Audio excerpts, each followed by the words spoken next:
मैं गर्व के साथ कह सकता हूँ कि आज मैं उस संसद का हिस्सा हूँ और उस सरकार का हिस्सा हूँ जिसका नेतृत्व माननीय प्रधानमंत्री श्री नरेंद्र मोदी कर रहे हैं, जिन्होंने दृष्टि को लिया है। और मैं कह सकता हूँ कि पहले किसी ने वास्तव में ऐसा नहीं सोचा था।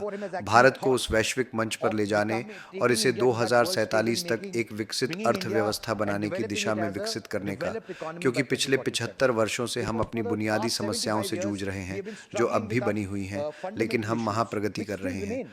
और अगर भारत को 2047 तक एक विकसित अर्थव्यवस्था बनना है तो ये एक बहुत महत्वपूर्ण सुझाव है जिसे मुझे लगता है हमें अपने आगे के रास्ते में शामिल करना चाहिए।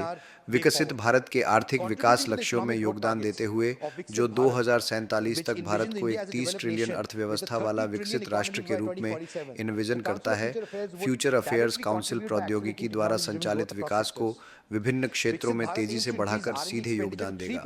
विकसित भारत का लक्ष्य 2047 तक R&D को जीडीपी के 3% तक बढ़ाना है।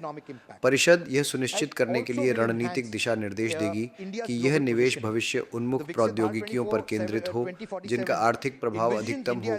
यह भारत की वैश्विक स्थिति को भी बढ़ाएगा। विकसित भारत 2047 भारत को एक वैश्विक शक्ति के रूप में देखता है जिसके पास महत्वपूर्ण प्रभाव होगा।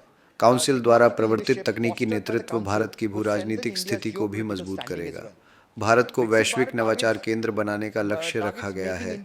परिषद बाजार के लिए तैयार उत्पादों में अनुसंधान को बदलने के लिए संस्थागत मार्ग बनाकर इसे तेज करेगी।